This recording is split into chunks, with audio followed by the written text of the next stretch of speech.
ప్రియమైనటువంటి మిత్రులందరికీ ప్రభువు యేసుక్రీస్తు నామమున నా యొక్క వందనాలు తెలియజేస్తున్నాను. ఈ రోజు నేను మీతో మాట్లాడే విషయం ఏంటన్నట్లయితే, యేసు ప్రభువుని అయ్యా అనవచ్చా అనకూడదా అని దాని గురించి కొంతమంది అనకూడదని, యేసయ్య అని పిలవకూడదని, యేసు అని పేరు మాత్రం పెట్టారు కానీ యేసయ్య అని పెట్టలేదని, ప్రభు అని పిలవచ్చు, క్రీస్తు అనొచ్చు, దాని అర్థాలు యేసుడు రక్షకుడని, క్రీస్తుడు అభిషిక్తుడని, పాపం ఎవ్వరికి క్రైస్తవులు తెలియనటువంటి గొప్ప విషయాలు చెప్తున్నారు కదా. ఎంతవరకు క్రైస్తవ ప్రపంచంలో పాపం క్రీస్తు అంటే అభిషిక్తుడని, యేసు అంటే రక్షకుడని పాపం ఎవ్వరికి తెలియదు. ఈ మేధావులు బయట పెడితేనే అర్థమైంది కదండి, అంతే కదండి. ఈ మేధావులకే తెలుసు, ప్రపంచ క్రైస్తవులు ఎవరికి తెలియదు గొప్ప సత్యాన్ని బయలుపెట్టారు. దీని వల్ల వీళ్ళు ఎలాంటి వాళ్ళు అంటే ఒక రకమైనటువంటి మెంటల్ కండిషన్ సరిలేని వాళ్ళు. ఎందుకంటే వారి మాటలను చెప్తారు, ఓ కాదంటారు. అయ్యా అంటే గౌరవార్థం పదమని, సార్ అని, లార్డ్ అని, ప్రభు అని దాని అర్థం అన్నారు. కానీ ప్రభువుకి ఆ పదాలు సూటు కావు, ఆయనకు ఆ పేరు పెట్టలేదు అంటున్నారు. మనుషులు ఎవరైనా కానీ పిలిపించుకున్నప్పుడు గారు అనకపోతే నచ్చదు వాళ్ళకి. ఫలానా సో గారు అని పెట్టాలి, ఆయన డిగ్రీ వెనకాల పెట్టాలి. క్రైస్తవులు కొంతమంది సేవకులు అయితే రెవరెండ్ అని పెట్టుకుంటున్నారు. అది దేవుడికి మాత్రమే చెందే పదం. ఎందుకంటే రెవరెండ్ అంటే పూజార్హుడు అని అర్థం. దేవుడే పూజార్హుడు కానీ వీళ్ళు పెట్టేసుకుంటున్నారు. వీరు రకరకాల పదాలు ముందు వెనక గారులు, గీర్లు, అయ్యగారులు, డైరెక్టర్లను పెట్టుకోవచ్చు. కానీ యేసు ప్రభువుని మాత్రం సార్ అనకూడదంట, రెస్పెక్ట్ ఇవ్వకూడదంట. సార్ అంటే అర్థం ఏంటి? అయ్యా. తెలుగులో అయ్యా అంటారు, ఇంగ్లీష్లో సార్ అంటారు. వీళ్ళు అజ్ఞానులు అయ్యా అంటే తండ్రి అని పిలుస్తున్నారు, ఫీల్ అయిపోతున్నారు వీళ్ళు. మీ బుద్ధి బుర్ర ఉందో లేదో కానీ అయ్యా అంటే రెస్పెక్టెడ్ వర్డ్. అది చాలా వినయంతో పిలిచే పిలుపు. అయ్యా అంటే వినయముతో గౌరవించి పిలిచే పిలుపు. దాన్నేమో తండ్రి అన్నట్టుగా వీళ్ళు ఫీల్ అయిపోయి మా అందరికి నరకంతో చేయడానికి వీళ్ళు రెడీ అయిపోతున్నారు. దీనివల్ల బైబిల్లో చాలా సందర్భంలో అయ్యా అని చూడగలము. ఒక సందర్భాన్ని చూద్దామండి. సమయంలో సామరీ స్త్రీ సందర్భంలో ఆమె ప్రభుతో మాట్లాడుతూ అంటది, యోహాను సువార్త 4:11, అప్పుడు ఆ స్త్రీ, అయ్యా ఈ బావి లోతైనది, చేదుకొనుటకు నీకేమీ లేదే, ఆ జీవజలం ఎలాగ దొరుకును అంటుంది. అయ్యా ఈ బావి లోతైనది అంటే ప్రభు అమ్మా నీవు నాకు అయ్యా అనకూడదు, అయ్యా అని పేరు పెట్టలేదు, యేసు అని పెట్టారు కాబట్టి యేసు ఈ బావి లోతైనది అని పిలవమ్మా. లేకపోతే 2000 సంవత్సరాల తర్వాత కొందరు వస్తారు, కొందరు నువ్వు అయ్యా అని పిలిచినందుకు ఎవరైనా నన్ను యేసయ్య అంటే వారిని తిడతారు, వారిని అపార్థం చేసుకుంటారు, తిడతారు. అయ్యా అంటే తండ్రి అనుకుంటారు. ఇది ఇటువంటి అజ్ఞాన కాలం ఒకటి వస్తుంది కనుక ఇది పిలవద్దమ్మా అని అన్నాడా? కాదు. చక్కగా దాన్ని యాక్సెప్ట్ చేశాడు, జవాబిచ్చాడు, ప్రభు మాట్లాడాడు. ఆ తర్వాత 4:15 కూడా యోహాను సువార్తలో ఆ స్త్రీ ఆయన చూసి, అయ్యా నేను దప్పికొనకూడనట్లు, చేదుకొనుటకు ఇంత దూరం రాకూడనట్లు ఆ నీళ్లు నాకు దయచేయమని అడుగగా, అయ్యా నేను దప్పికొనకూడనట్లు, అయ్యా అంటే అయ్యా అంటే సార్ అని వినయంగా పిలిచి పిలుపది. అది ప్రభువుకి ఎందుకు చెందదండి? అంటే ప్రభువుకి రెస్పెక్ట్ ఇవ్వకూడదు, వినయంగా పిలవకూడదా మీ ఉద్దేశము? మనస్ఫూర్తిగా పిలవకూడదా? ఏమిటండి మీ జ్ఞానము?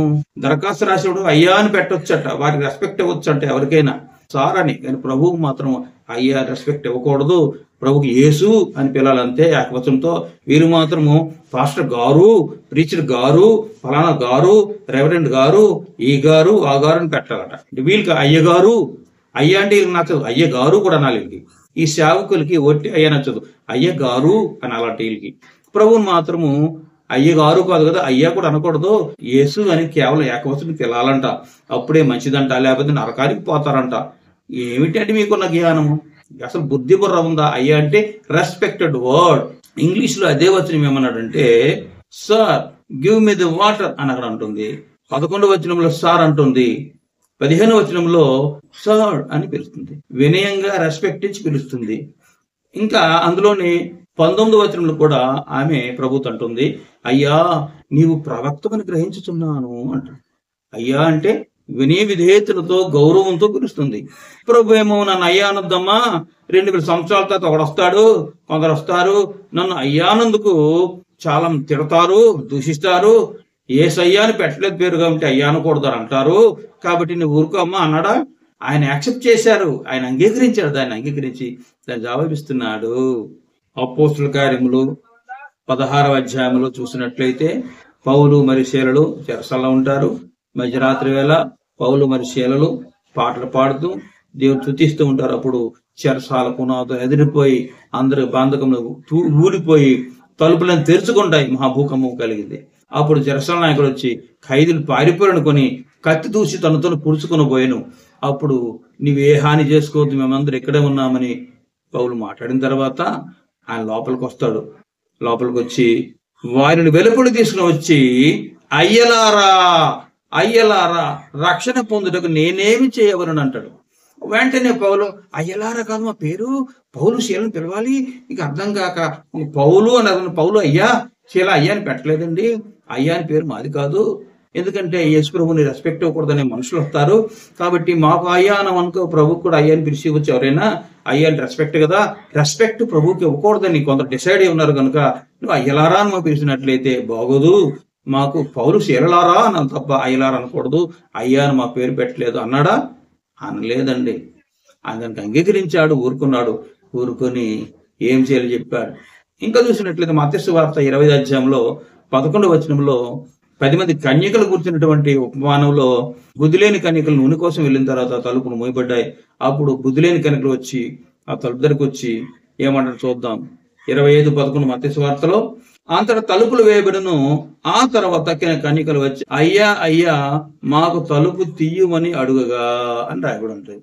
Lord Lord open to us. Lord Lord అయ్యా అంటే లార్డ్ అంటే ప్రభువు. యేసు ప్రభు ప్రభువే కదండి. అయ్యా అంటే ప్రభువు, యేసయ్య అంటే యేసు ప్రభువు అని అర్థము. మీ జ్ఞానం లేకపోతే ఏం చేయగలను. అయ్యా అంటే లార్డ్ కనుక యేసయ్య అంటే అర్థం ఏంటి? యేసు ప్రభువు అని అర్థం. ఇది అర్థం కాక లార్డ్ అంటే ప్రభువే, యేసుక్రీస్తు ప్రభువే కదా, యేసయ్య అంటే యేసు ప్రభువా అని అర్థం.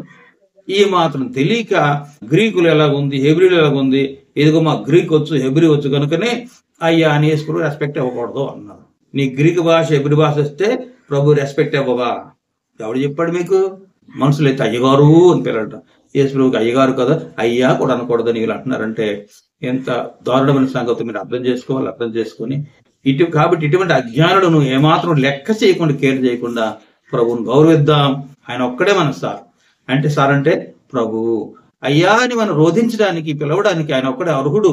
అది మీరు తెలుసుకోవాలని కోరుతున్నాను. అందరికీ వందనములు. దేవుడి మిమ్మల్ని దీవించుగాక. ఆమేన్.